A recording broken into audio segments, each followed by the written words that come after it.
If you've ever said, "I'll start once I'm more confident," you've fallen for one of productivity's biggest traps. Jung called it the shadow, the set of rejected traits, fears, and habits we push aside. He also argued that facing them is essential to real growth and maturity. Here's the part no one tells you: your doubts and flaws aren't just weaknesses to hide. When understood, they can open up new abilities you didn't know you had. Quick, what's one thing you hide at work to look sharper? Because often, the effort to hide looks of control takes more energy than the work itself. The mask of the productive self. Every day, we navigate a culture where performing productivity has become its own expectation. This is what I call the mask of the productive self. Everywhere you look, there's a stream of curated work routines, color-coded schedules, neatly arranged desks, and declarations about how many books someone finished this month. The message is clear. This is what productivity is supposed to look like. But much of it functions like a mask, worn not to make work easier, but to present control and polish even when life behind the screen feels frayed.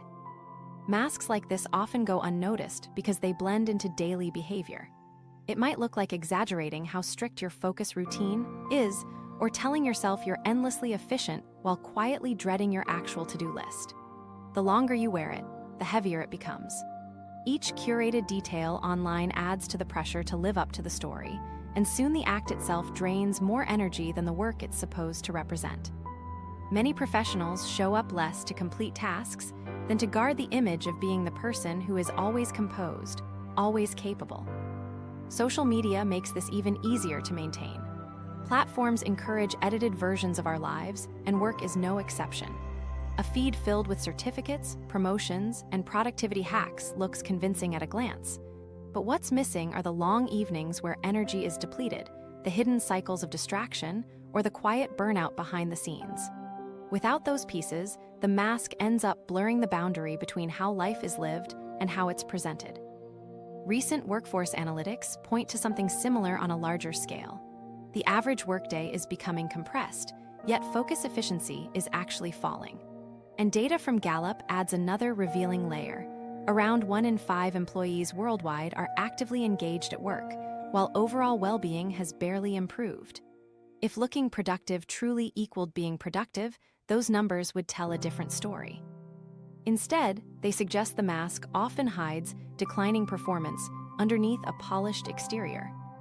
To see how this plays out in real life, imagine someone in their mid-20s balancing college classes, a part-time job, and a small side hustle to make ends meet. They post color-coded planners and updates about never wasting a minute, but privately they're stretched thin. The curated version draws admiration, while the reality is exhaustion and fragmented focus. The mask doesn't help them keep things together. It simply hides how fragile their balance has become. At its core, this dynamic is costly because energy goes into protecting the persona instead of fueling the task itself.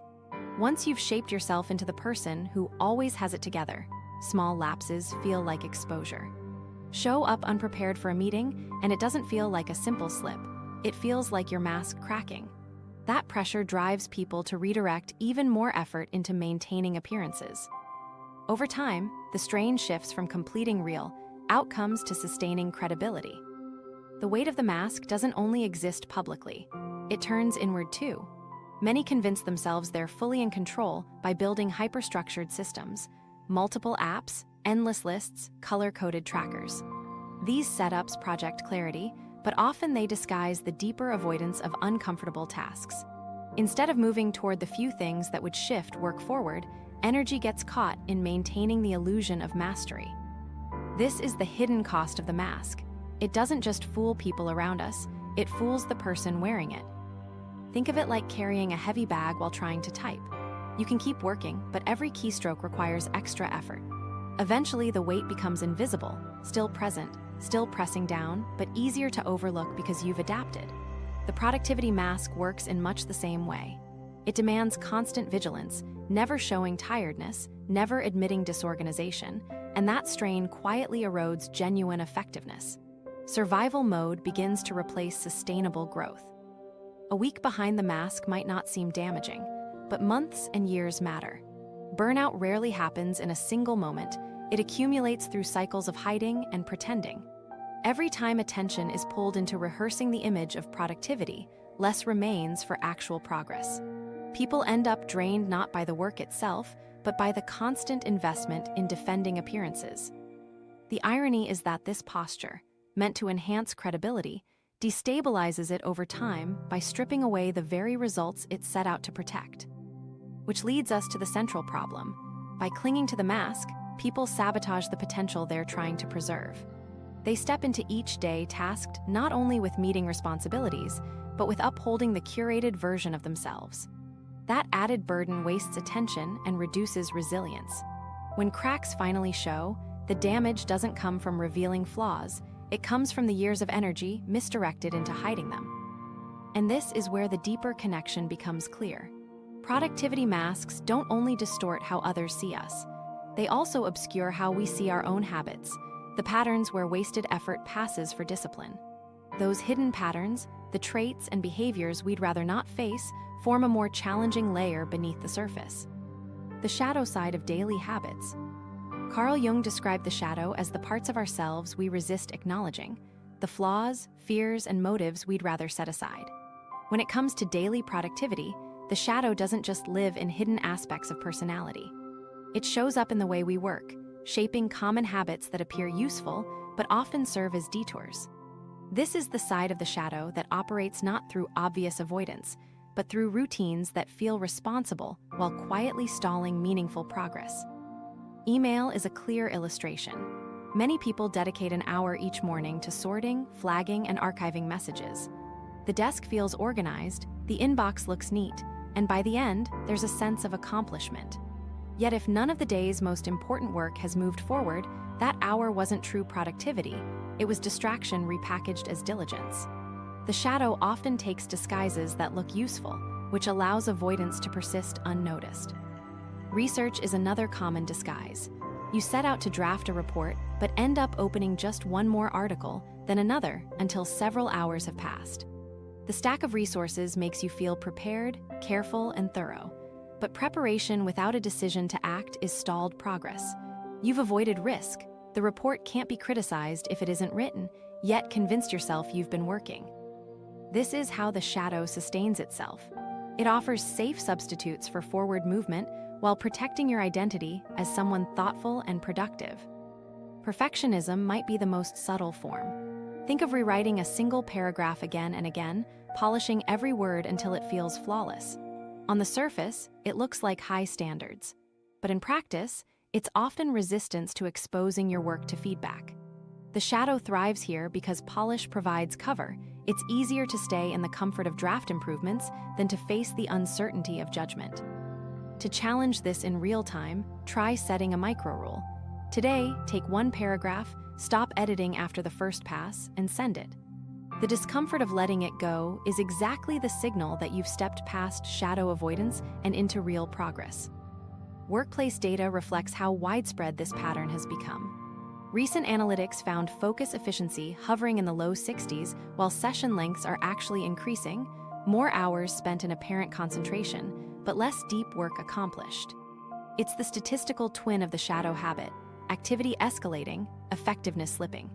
People aren't doing nothing. They're doing more of what looks productive while losing ground on what matters. That is why days can feel full yet leave you unsatisfied. The shadow doesn't present as procrastination in the obvious sense. It suggests the satisfying click of mark all is read, the reassuring neatness of a reorganized calendar, the pride in spending hours researching instead of producing. These behaviors drain time while justifying themselves with logic. I need a clean inbox before I start the real work. I can't draft until I've gathered every detail. The reasoning sounds defensible, which is why spotting the shadow in daily choices requires careful honesty. The reinforcement often comes not just internally, but culturally.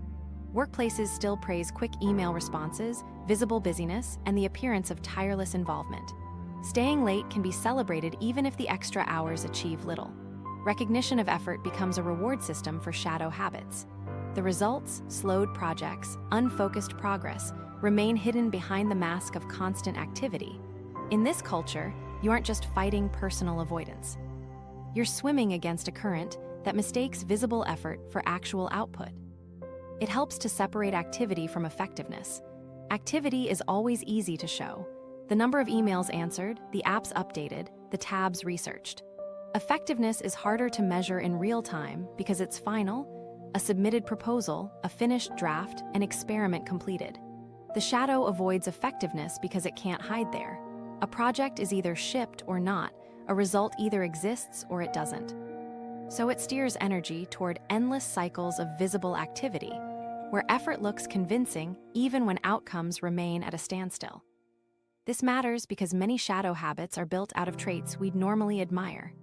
Thoroughness, organization, discipline, all can become tools for delay when they protect us from discomfort instead of pushing us through it. A person who claims to be meticulous might actually be resisting completion. A person who insists on careful preparation may be holding off on commitment.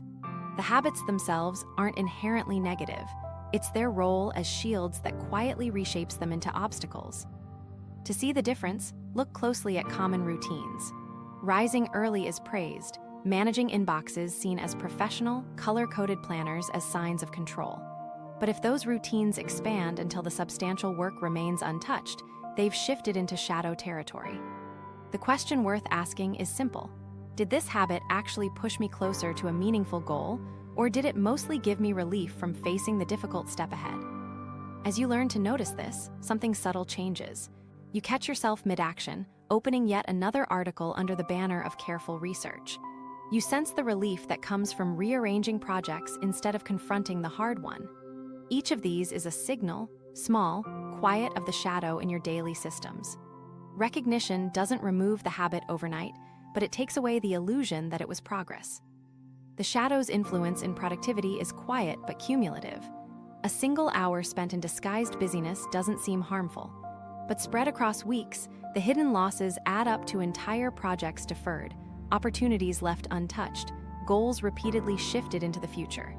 Its force doesn't come from drama, but from repetition. Each unchallenged cycle of avoidance becomes part of the foundation of your work habits. This is why the shadow side of habits matters, because it feeds on what we think of as preparation, discipline, or high standards, only to recycle that energy into safe detours. It doesn't block work loudly. It drains it steadily. And what makes it most difficult is that it hides from you even faster than it hides from others. At the end of a long day, exhaustion tells you the hours were full, yet results remind you they were. That gap is the shadow at work. And this gap creates the conditions for something else. Not just the habits themselves, but the way people imagine their potential outside them. Because if avoidance can disguise itself as progress, then it's easy to believe that your true productivity, your real capacity, lies just beyond the work you're actually doing. That tension between the fantasy of what you could achieve and the reality of how you usually work becomes the next challenge to confront. Fantasy versus reality in work performance. Many workers today carry a quiet assumption. They're convinced that under the right conditions, they could unleash a much higher level of performance. This belief feels reassuring because it keeps potential alive without requiring evidence.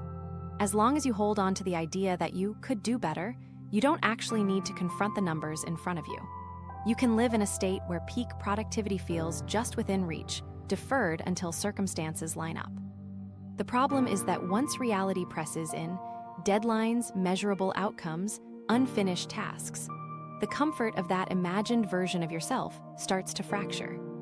This difference between imagined potential and delivered results becomes especially clear in how people use modern tools. Calendars fill themselves with recurring tasks, dashboards classify goals, and algorithm-driven assistants promise to optimize your time. At first glance, it looks nearly impossible to fail with so much support. But the data doesn't match the promise. Research continues to show that when workers collect more tools, attention splinters. People spend their hours refining timelines, reorganizing notes, and learning new software features instead of advancing on actual work. In practice, the very systems designed to increase effectiveness often become a way to maintain the fantasy. Imagine this scenario. You spend an entire morning setting up a new productivity app. Categories are built, colors locked in, labels carefully assigned. By lunchtime, the system sparkles with organization. It feels like progress, but the assignment you needed to finish remains untouched. No draft written, no client feedback addressed, just the glow of preparation. This tiny loop illustrates the larger split. One side creates the appearance of diligence, while the other side bears the reality that nothing meaningful has moved. Workplace research confirms this is more than a personal habit. Many organizations now rely on dozens of disconnected tools, a setup that increases friction instead of smoothing it. Planning multiplies while focus thins out. The illusion gets stronger through appearances. A neatly arranged chart looks like efficiency. A project dashboard with shifting progress bars looks like momentum. Yet those visuals often track activity rather than movement toward key results.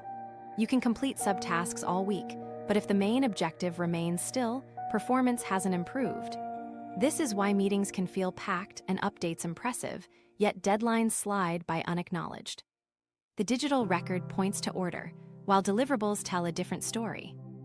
Continuing to operate in fantasy feels easier because it isn't measurable. You can always say you could stay focused for 12 hours or would finish a draft in one sitting without needing to prove it. As soon as you move from plans to action, limits surface. Tasks take longer than assumed, interruptions arrive, attention wanes. Action reveals where effort falls short. Fantasy remains untouchable because it never has to answer to a clock or outcome. That disconnect explains why many find comfort in organizing indefinitely rather than experiencing the test of actual work. Remote and hybrid work environments complicated this further. With less direct oversight, workers lean heavily on digital planning and project boards to display effort. Updates, polished timelines, and perfectly managed dashboards can substitute for tangible progress. Yet this doesn't always mean workers are less capable. Analytics have shown that remote-only employees, for example, often log an average of nearly half an hour more focused time each day. At the same time, they also face new interruptions that scatter attention across channels. This makes the gap between appearance and reality more situational. For some, the flexibility increases output, while for others it masks hours lost to constant digital check-ins. Numbers reveal how widespread the pattern has become. Studies in 2025 pointed out that a typical worker spends close to 8 hours a week interacting with organizational platforms, tweaking priorities, uploading updates, polishing categories. Of that time, only a slice translates into measurable action. The rest is swallowed by upkeep. When multiplied across an entire workforce, those hours amount to entire workdays that look busy without producing outcomes. Another metric driving this home is net effective hours, the time where activities produce results. Compared to official work hours, the gap keeps widening. Logged-in time doesn't match delivered work. The story of high potential persists, while the record of results falls away. If that sounds abstract, consider how it feels on a smaller scale. A worker believes they just need to fine-tune their system. One more folder structure, one more integration, one more perfected routine before output surges. Days pass and projects remain stuck at the same halfway mark. The worker reassures themselves that the next fix will unlock momentum. But the loop persists: tweak, delay, repeat. The sense of being capable gets preserved, but the work itself stands still. Why is this cycle so persistent? Because it protects identity. As long as you sit in preparation, you get to keep being the person who has everything under control. No data proves otherwise until you move into execution. And once you take that step, reality tests the self-image. Maybe you aren't as fast as you imagined. Maybe the work has rough edges. That clarity hurts, so it becomes less threatening to polish structures than to face imperfection. Fantasy feels more forgiving, while reality holds you accountable. The effects accumulate fast. Entire companies invest in systems to appear seamless, all while net productive hours lag. Entire teams log time updating boards, while priority milestones stall. Research confirms that AI adoption and heavier tool use often extend working hours instead of shortening them, because each new feature adds maintenance as well as complexity. Put simply, every new promise hides another cost. Where the fantasy is control, the reality is more scattered effort. Breaking the pattern requires concrete steps. First, notice when organizing becomes a substitute for progress. Catch yourself when you're configuring tools instead of completing tasks. Second, choose one simple metric to measure this week, not 10, not a whole dashboard. It might be one paragraph drafted, one client response sent, one key task marked complete. Third, practice executing with a timer, 20 or 30 minutes. The goal is to do the thing, not to plan the system around it. These steps sound small, but they anchor activity in reality rather than illusion. This is the real danger of living inside the fantasy of productivity. Hours pass, energy fades, but outcomes stand still. The structures that look polished can keep entire organizations convinced that progress exists, until missed deadlines and looming goals make it impossible to ignore. In the end, the fantasy drains more than time. It erodes focus by pulling attention into image management instead of honest execution. And that erosion has a hidden cost, one that reaches deeper than the hours lost on apps and charts.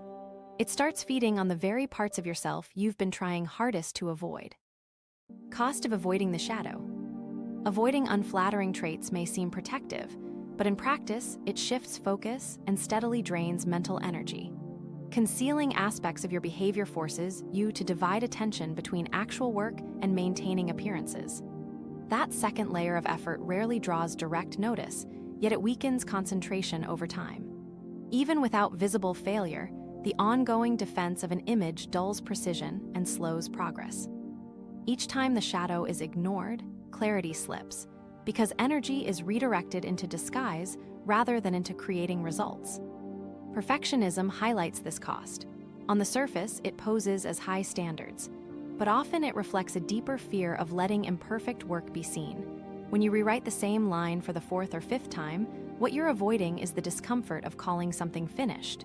The hours consumed offer safety, not advancement. A useful test. If you edited a paragraph more than 3 times before sending, chances are you polished instead of progressed. Try the 3-pass rule this week. Draft, revise, review, then move on. That discomfort you feel at releasing it is the real step forward. Elaborate systems reveal the same pattern. A task manager loaded with dozens of categories and color codes offers the sense of precision, but the system itself produces little progress. It feels impressive to present dashboards with fine-grained labels, but when asked how many outcomes have actually been delivered, silence often follows. This is the shadow in visible form, avoidance packaged to look like diligence.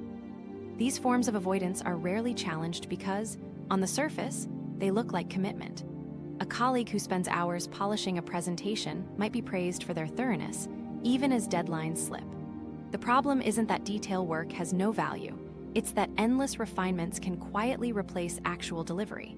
In some organizational cultures, optics matter more than results, and in those environments the tendency to reward polish over output deepens the hidden costs.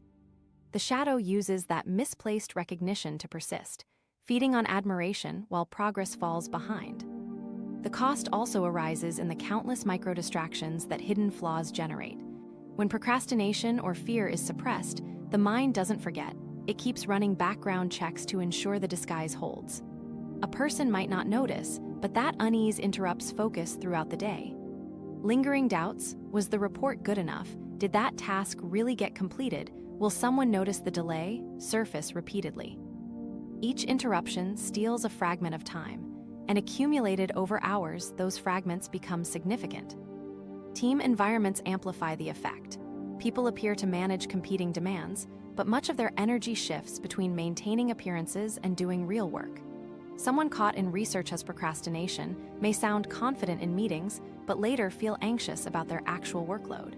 That anxiety leaks into communication, affects focus, and may even cost sleep. Productivity falters not because people lack skill, but because energy burns away in the effort to hide the struggle. As these habits spread, whole organizations carry the cost. One individual's disguised avoidance seems minor, but multiplied across dozens or hundreds of employees, the numbers expand quickly. A company may pay for 40 hours of scheduled work per person, only to find the meaningful output reflects far fewer. Arrivals and updates suggest dedication.